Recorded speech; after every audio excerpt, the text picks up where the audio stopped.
SD Negeri 6 Tanjaya dan kepada yang terhormat Ibu Bapak Dewan Guru SD Negeri 6 Tanjaya. Puji syukur alhamdulillah hari ini kita ucapkan kepada Allah bahwasanya hari ini kita melaksanakan perdana kombel kita di SD Negeri 6 Tanjaya. Kedua kalinya salawat beriring salam marilah kita sanjung agungkan kepada Nabi Allah Muhammad sallallahu alaihi wasallam. Ketiga kalinya izinkanlah saya di sini untuk memandu susunan acara pada hari ini. Adapun acara yang pertama, acara yang ketiga yaitu sambutan dari dan acara yang kelima yaitu penutup. Marilah kita buka acara ini dengan bacaan basmalah. Bismillahirrahmanirrahim. Acara yang kedua yaitu menyanyikan lagu Indonesia Raya. Kepada Ibu Bapak Guru diperkenan untuk berdiri sebentar. Kepada yang bertugas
Assalamualaikum warahmatullahi wabarakatuh.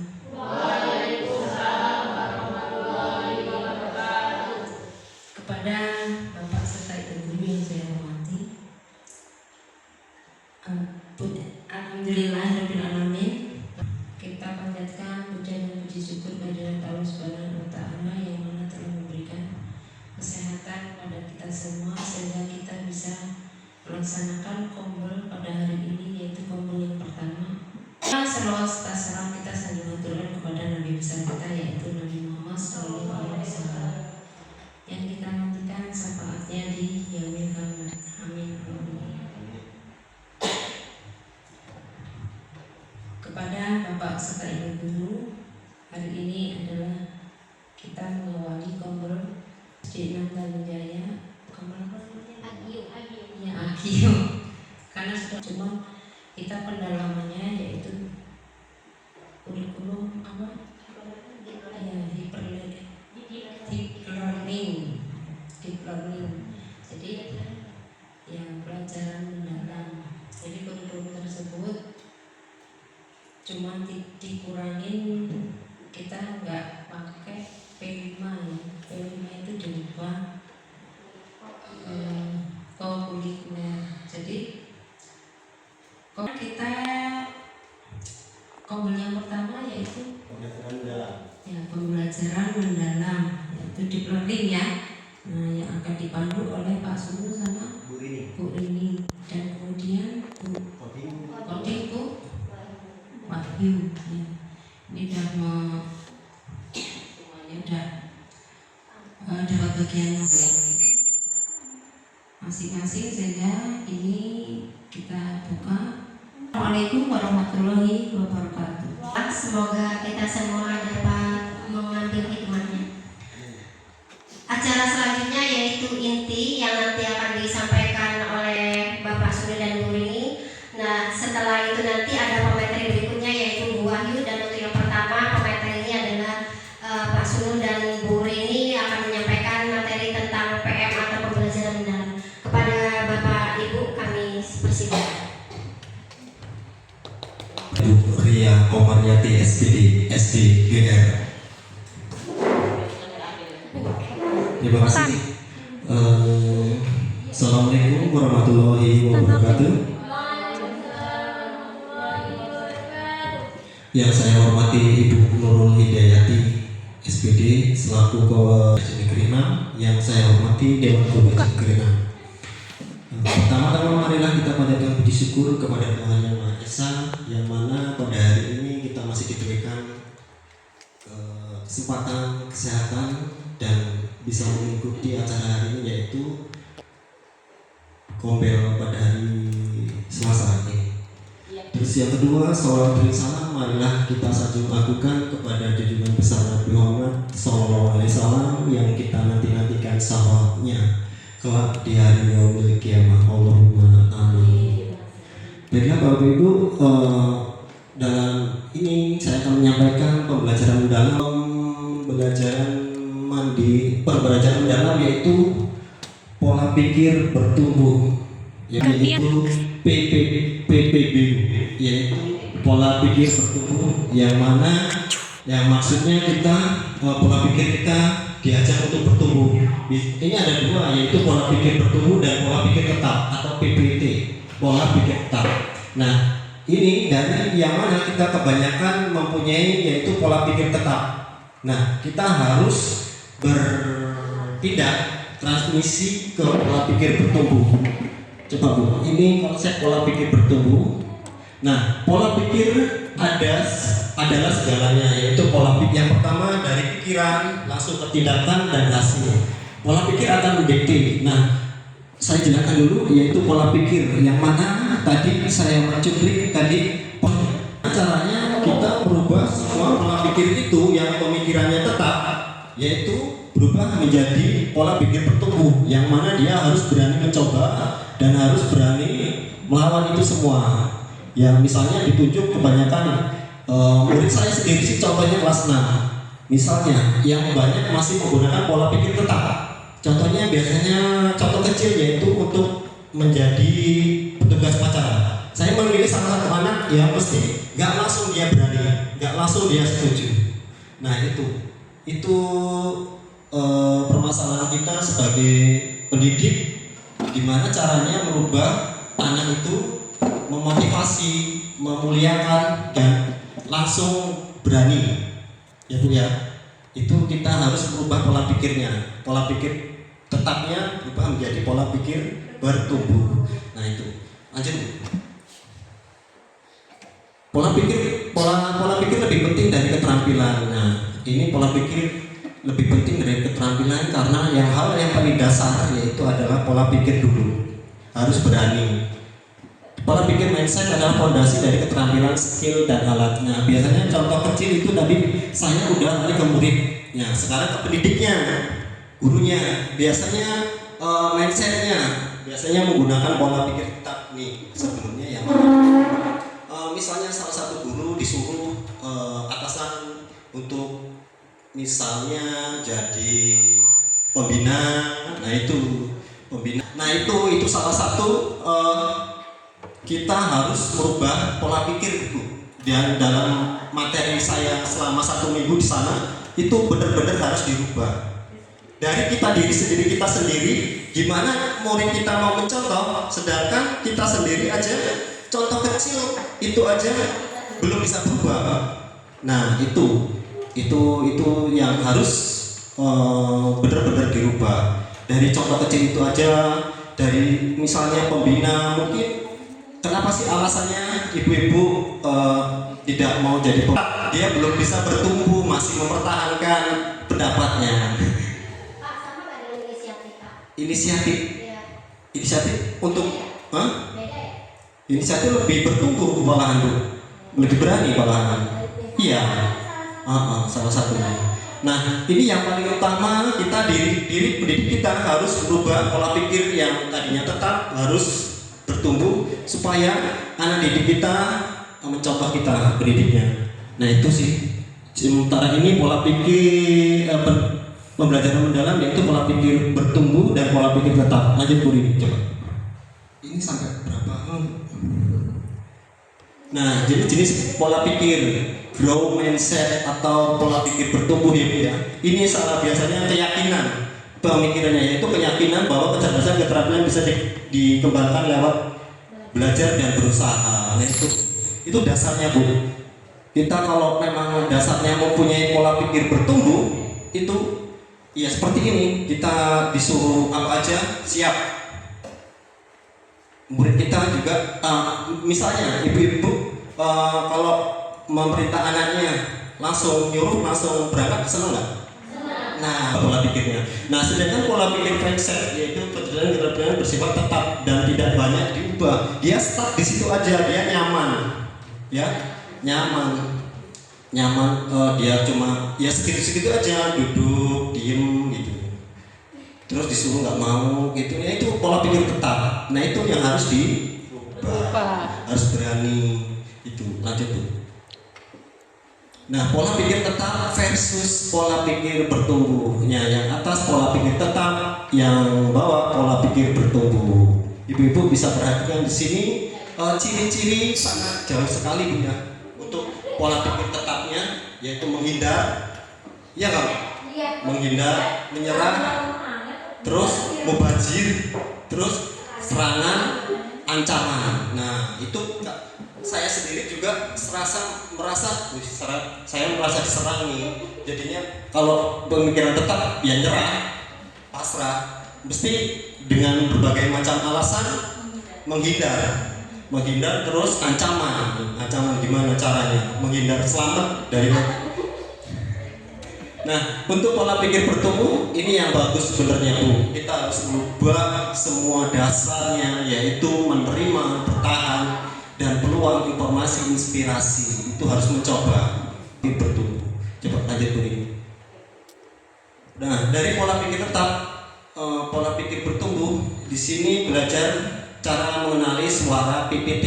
Nah, ini ibu-ibu bisa mengidentifikasi, ya, mengenal pola pikir tetap itu gimana caranya. Biasanya suara yang menimbulkan kekhawatiran, iya nggak Bu? Saya juga khawatir nih. Khawatir dalam menghadapi tantangan dan kesulitan.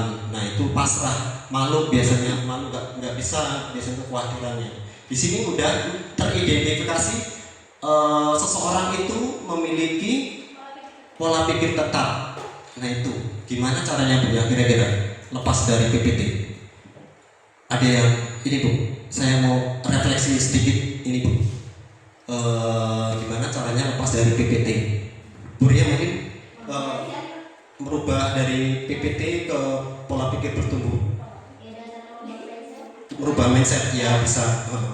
Harus berani. Caranya gimana Bu? Coba menghindar, harus berani. Iya, percaya diri, benar, percaya diri. Nah, ini saya optimis.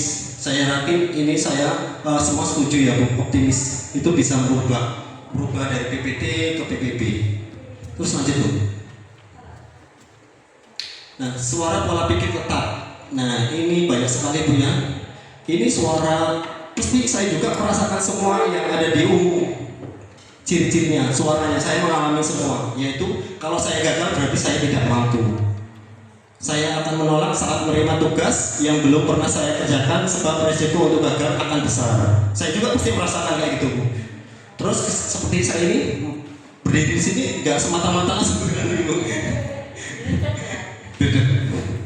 Kesalahan menunjukkan kelemahan saya sehingga harus dihindari demi menjaga nama baik. Saya harus bagus dan dalam bidang tertentu saja dan tidak untuk bidang lainnya. Kecerdasan dan kemampuan adalah segalanya dan akan menjadi faktor yang menentukan sukses tidaknya. Ini sedikit kayak ke PPP. Iya. Iya. Suara pola pikir bertumbuh. Kalau saya gagal berarti saya harus belajar lalu mencoba. Nah ini yang mindset pola pikirnya kita harus tanamkan yang seperti hijau ini. Ibu Nurul kalau guru-gurunya mempunyai pola pikir bertumbuh senang nggak Bu? Senang banget ya. Iya. Iya. Iya betul. Walaupun harus dipaksa. Okay. Ya, sebenarnya kita semua berharap harus mempunyai pola pikir bertumbuh yang mana setiap langsung diminta tolong harus siap. Nah, saya akan menerima pekerjaan yang belum pernah saya kerjakan sebab ini adalah peluang untuk belajar dan mengembangkan potensi diri. Nah, ini sangat banyak sekali, sering sekali mengalami Bu ya. Untuk sesuatu yang baru belum pernah dikerjakan, pasti akan minder dulu Bu ya. Tahu bayangan kedepannya pasti merasa berat, merasa takut, pasti bayang-bayang negatifnya udah sebelum ya banyak banget.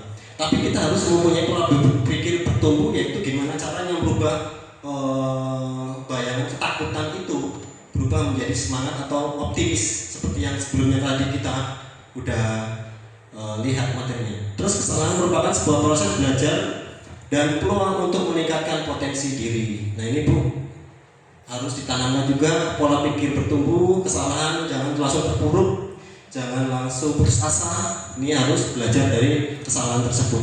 Terus selanjutnya saya bisa belajar apapun juga yang saya mau, termasuk hal-hal yang sulit sekalipun. Nah seperti ini Bu contohnya, saya ditunjuk sama Ibu Nurul ya, jadi mewakili PM ini. Ini saya melewati semua dari pola pikir itu semua, merubah menjadi PPT. Ya memang ada benernya Bu, kita harus berubah. Semua harus belajar apapun juga yang saya mau, termasuk hal yang sangat sulit sekalipun. Di sana benar-benar 1 minggu itu di doktrin Bu ya nih, semua PPT jadi PPB itu Bu. Jadi semua peserta di sana alhamdulillah udah pola pikirnya udah berubah Bu, walaupun dengan melawan rasa ketakutan. Udah, iya, iya ketakutan. Entah itu dan berusaha adalah faktor kunci yang akan menentukan sukses tidak seseorang. Nah ini Bu harus ditanamkan juga. Kemarin juga saya sangat ditekankan seperti ini Bu. Belajar dan berusaha adalah faktor kunci yang menentukan sukses tidaknya seseorang. Seperti kita sebagai pendidik, kita ingin menekankan, pasti sangat menekankan sama murid kita, ya Bu ya, untuk menekankan untuk selalu belajar supaya sukses. Nah ini salah satu nanti ke muridnya, pastinya kita langsung prakteknya ke muridnya langsung. Lanjut Bu. Nah intervensi pola pikir. Nah prosedur intervensi. Nah tadi intervensi pola pikir larinya ke prosedur intervensi pola pikir, yaitu ini lanjut ke langsung ke permasalahan Bu. Saat melihat ada murid yang menyerah ketika menemui tantangan atau kesulitan, segera dorong dia untuk mencoba lagi.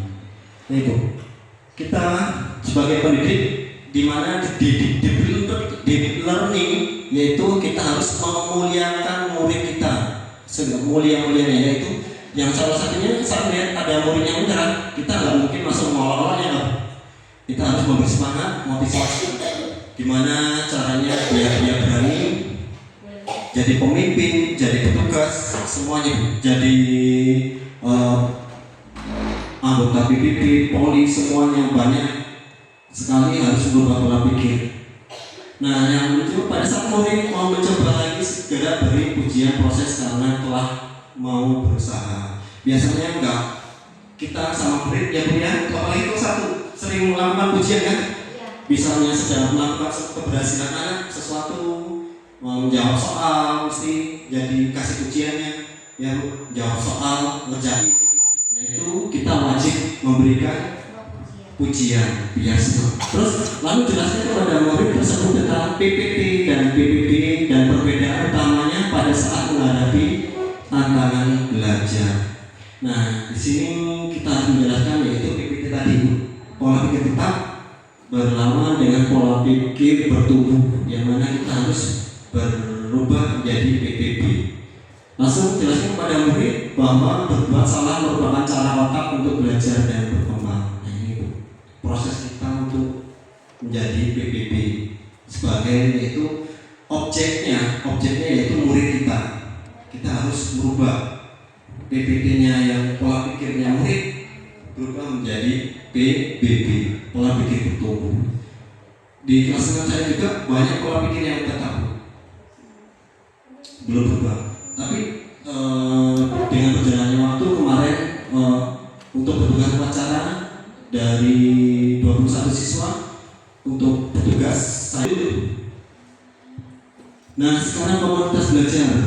Ini komunitas belajar sangat penting seperti yang kita lakukan di sini untuk menyampaikan, membebaskan, yaitu membangun komunitas belajar merupakan fondasi utama untuk membangun PBB, yaitu yang mana membebaskan. Yang terdiri dari beberapa macam, yaitu hubungan guru dengan murid, hubungan guru dengan orang tua, serta hubungan guru dengan guru. Nah, di sini gimana dalam pembelajaran dalam ini sangat ditegakkan kolaborasi atau kemitraan nantinya. Ini harus sangat kuat juga dalam kerangka pembelajaran atau RPP yang digunakan pembelajaran dalam ini nanti ada kolaborasi atau kemitraan, yaitu kemitraan seperti orang tua dengan wali murid dengan orang tua. Nah, ini juga semua kolaborasi atau kemitraan. Nah, hubungan guru dengan murid sangat penting sebab ini adalah proses awal dari pembentukan PBB di dalam kelas. Sementara saya rasa untuk sekolah kita banyak menggunakan sistem kolaborasi atau kemitraan dengan orang tua. Paguyuban udah bersama berjalan, masih terus berlanjut. Lanjut murid. Hubungan guru dengan murid. Nah, di sini kita memiliki semuanya ya. Murid mengetahui bahwa gurunya yakin kepada kemampuan muridnya dalam belajar. Oke, saya mau tanya, kira-kira ibu-ibu ini yakin nggak sama muridnya? Bahwa gurunya yakin kepada kemampuan muridnya? Benar ya? Yakin? Yakin ya? Saya pasti yakin. Karena itu harus kita yakini. Terus murid menghormati dan menyukai gurunya. Nah, saya kira bisa yang tahu mungkin guru yang lain, Bu. Kalau kita yang jalani pasti ya pasti. Yang lain ada di taman. Lanjut. Pujian pribadi vs pujian proses. Nah, ini harus sering kita lakukan, Bu. Kita harus tahu perbedaan dari pujian pribadi dan pujian proses. Nah, ini ada contohnya, yaitu pujian pribadi kamu pasti pintar, dan yang pujian proses kamu pasti sudah bekerja keras. Saya rasa ibu udah bisa membedakan ya. Untuk pribadi dan proses bisa cari contoh yang lain. Yang contoh di situ kamu sudah pintar berarti otomatis untuk yang ke pribadi diri sendiri. Lanjut begini. Nah, di sini juga banyak sekali nih. Pujian pribadi kamu memang berbakat dalam matematika. Terus kamu pintar sekali. Nah, lanjut mungkin. The power of the unit.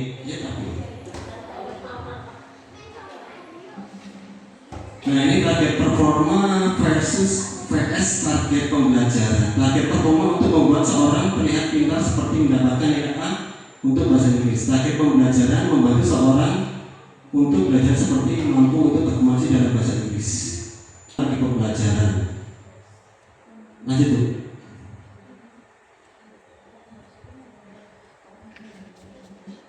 Proses pembelajaran berbasis otak. Pola pikir bertumbuh memiliki fondasi ilmiah yang sangat kuat, yaitu ini kayak ilmu aja ya. Lanjut. Peta pikir. Nah, ini Bu, peta pikir. Peta pikir itu ada banyak di sini. Peta pikir yang disebutkan oleh Profesor Tony Buzan merupakan sebuah alat pikir linear. Mungkin selanjutnya Bu, lebih jelasnya nanti ada pola pikirnya. Menyusun pola pikir mulai dari pusat. Nah, ini Bu, lanjut. Nah, ini peta pikir kerangka kerja PM. Peta pikir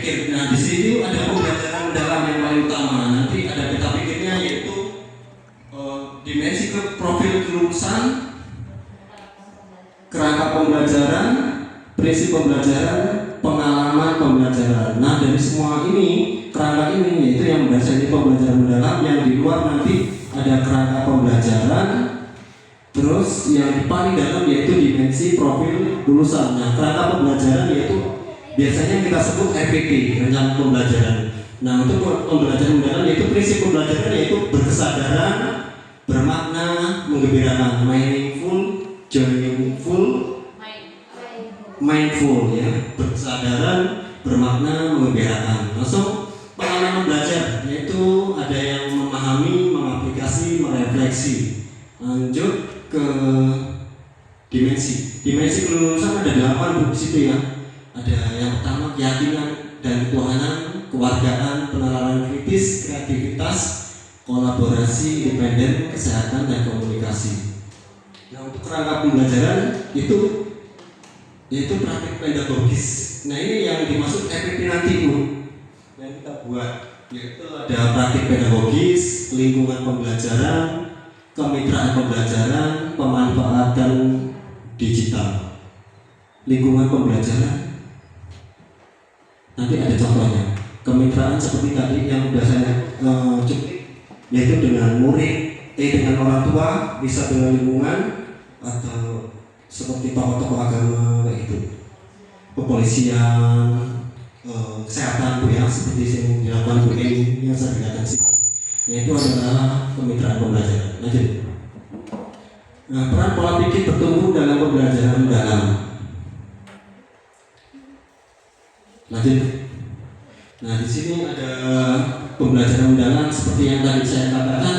Yang paling dan keluar yaitu tentang kerangka Bu, yaitu ada praktik pedagogis, lingkungan pembelajaran, pemanfaatan digital dan kemitraan. Terus di lingkaran yang kedua yaitu ada mengaplikasi, memahami dan merefleksi. Terus prinsip pembelajaran yaitu ada berkesadaran, bermakna dan mengibaratkan.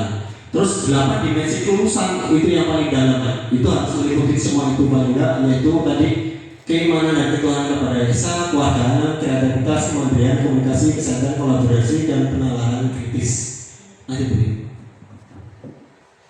Nah, kerangka pembelajaran yaitu seperti FPP Bu ya, tadi di kategori sini yaitu praktik pedagogis, lingkungan pelajaran, kemitraan, pembelajaran, pemanfaatan digital. Di situ ada pengertiannya menggunakan model seperti yang kita sebagai pendidik yaitu mesti tahu pedagogis kita ya, pedagogik, dan kita harus bisa membedakan pedagogis itu ada di sini semua ya. Lanjut Bu. Belajar. Nah, ini yang dari luar, terus kita memiliki pengalaman belajar itu memahami, mengaplikasi, merefleksi, pola pikir bertumbuh. Lanjut. Prinsip pembelajaran. Nah, pembelajaran yang sering kita dengar mungkin berkesadaran, bermakna dan menggembirakan. Ini peran pola pikir kita, yaitu kita harus berubah, yaitu dengan BPP mereka akan sadar bahwa belajar adalah sebuah proses yang di dalamnya akan selalu ada tantangan, hambatan dan kesulitan yang harus dihadapi. Bahkan seringkali murid melakukan kesalahan, bahkan mengalami kegagalan agar terbentuk learning mindset. Nah, ini harus berubah, memberikan kesadaran pada murid. Lanjut Bu. Profil, nah ini yang paling dalam, yaitu mencakup 8 profil lulusan. Kreativitas, penalaran kritis, komunikasi, kolaborasi, kemandirian, kesehatan dan komunikasi. Ini yang terakhir. Nah, peran pola pikir bertumbuh dalam kreativitas. Kira-kira apa ya? Nah, pembelajaran mendalam itu dalam kreativitas yaitu keimanan, ketakwaan terhadap kewargaan, penalaran kritis yaitu seperti 8 profil lulusan tadi Bu ya, di satunya di sini. Lanjut. Penugasan, ada kreativitas. Pembelajaran mendalam merupakan kombinasi 3 komponen. Kreativitas yaitu penugasan, identitas dan kreativitas.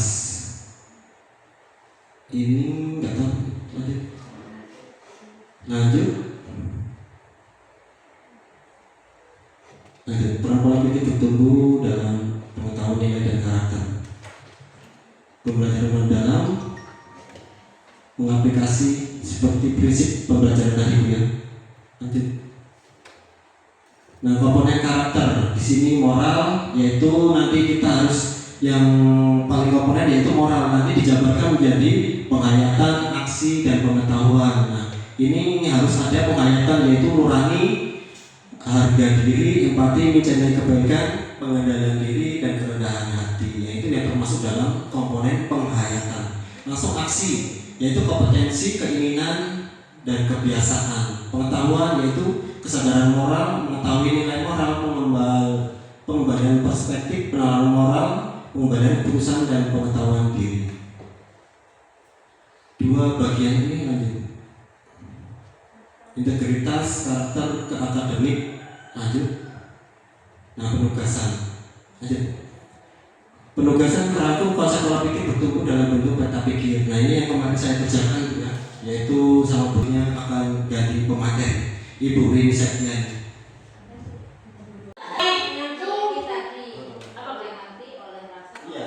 Nah, banyak duit Bu. Apa kata kita hari ini? Sehat jasmani, sehat rohani, sehat ekonomi. Di situ coding adalah proses mengonversi keinginan manusia. Nah, seperti contohnya, kalau kita mengonversi keinginan manusia, kita semua pasti sudah tahu ya Bu, kalau kita mencari sesuatu kita pasti larinya ke Google atau ChatGPT. Apa sih kita terpaku dengan internet? Kita apa-apa harus internet. Tapi di situ ada pilihan juga yang namanya unplug. Unplug itu kita menggunakan alat peraga. Seumpamanya ada gambar-gambar, kita keluarkan. Kita menggunakan kertas atau kita seperti gambar, bola, itu termasuk unplug. Semuanya kita permainan. Permainan kita menuju ke suatu ruangan. Misalnya ada yang mengkode, ayo kanan 3 kali. Terus kayak seperti robot, kita bisa jalan 3 kali ke kanan. Nah, misalnya maju 2 langkah. Nah, kita maju 2 langkah. Permainan yang seperti itu sudah termasuk coding Bu. Jadi coding itu tidak semata-mata kita harus menggunakan internet. Jadi kita mau permainan, mau menggunakan bahasa, misalnya kita anak-anak seperti teks prosedur di kelas 5, itu kita bisa, itu sudah termasuk coding Bu. Kita misalnya pertama cara membuat teh, pertama kita siapkan apa dulu? Kita siapkan cangkirnya dulu. Terus ketika cangkirnya sudah ada, kita sudah menyiapkan air panasnya lah ya. Misalnya di termos sudah ada. Nah, berarti kan siapkan dulu, masukkan teh, masukkan gula, baru airnya kita aduk, siap disajikan. Itu termasuk coding juga Bu. Jadi tidak semata-mata coding kita harus menggunakan internet, laptop, itu enggak. Bayangan kita pemrograman. Jadi kita harus menguasai IT, kita harus bisa IT, enggak. Jadi permainan anak-anak dimasukkan ke dalam itu bisa ya? bisa Bu. Jadi misalnya mau permainan di dalam kelas maupun di luar kelas bisa Bu. Jadi menggunakan tanda-tanda seperti maju, mundur, kanan, kiri, itu sudah masuk ke coding. Jadi nggak terus aku nggak bisa coding. Di sini kalau semuanya kita mau menggunakan permainan, anak-anak kan biasanya suka tuh dengan permainan. Biar kita tidak susah, kita juga bisa menggunakan Canva AI. Canva AI di sini bisa seumpamanya kita mau mencari permainan edukasi. Menggunakan Canva AI. Ini kan kalau kita semua sudah punya belajar ID ya Bu. Canva AI kalau biar Canva biar tidak berbayar, kita menggunakan belajar ID. Nah, ini contoh kita membuat Canva AI ini yang sudah jadi. Seumpamanya kita mau dari awal.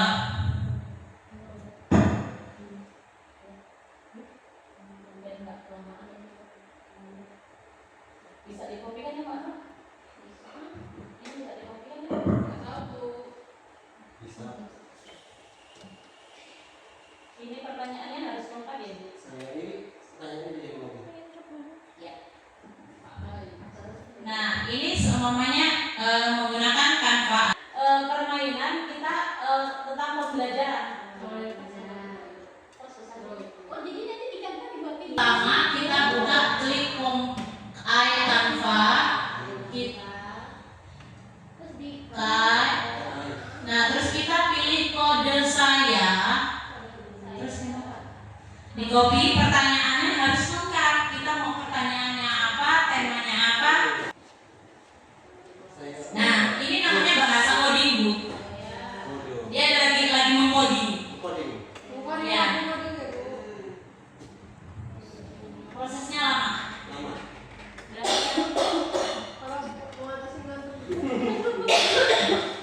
Kalau misalnya kita ke kantor dulu, ngopi dulu bisa. Dan kaitannya KA itu emang cerdas. Kalau tidak ada manusianya, kalau dia nggak bisa otomatis, dia nggak bakal jalan. Contohnya blender. Kalau kita blender, kalau didiamin aja nggak ada manusianya yang pencet, nggak bakalan jadi jus. Iya, alatnya ada.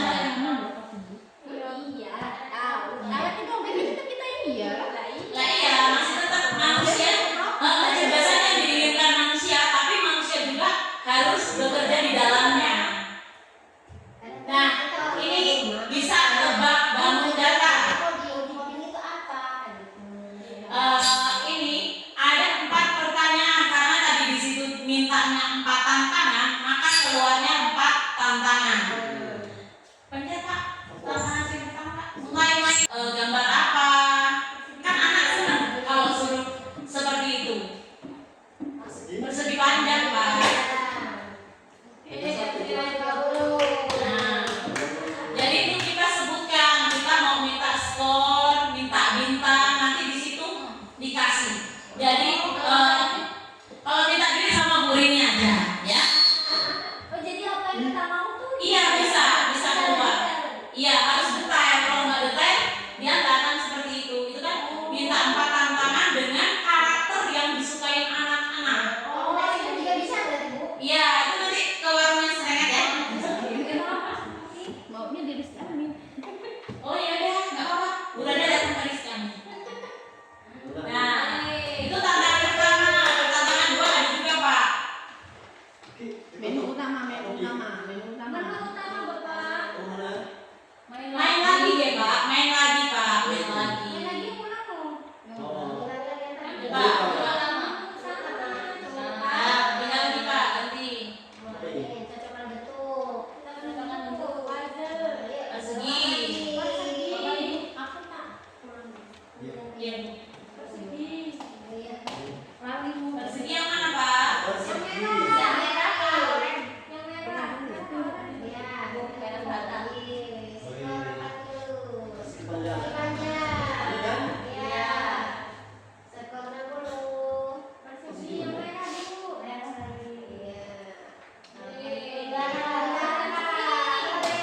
Wih, pasti anak suka ya Bu kalau suruh mencet-mencet.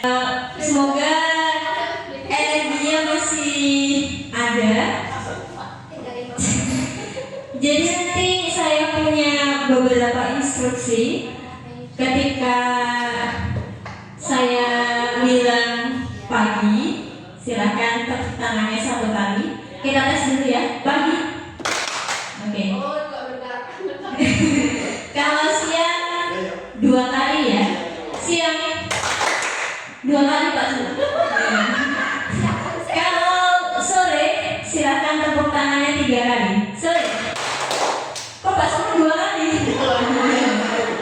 Kalau malam hari silakan tepuk tangan tapi tidak bertemu.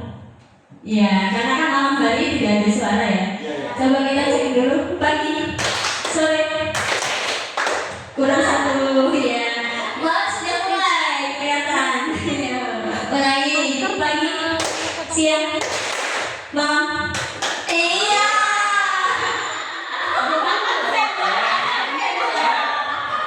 Oke, sekali lagi ya. Pagi,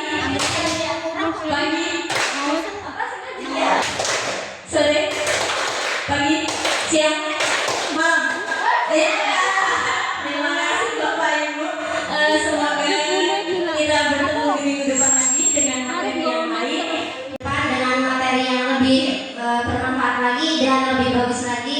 sehingga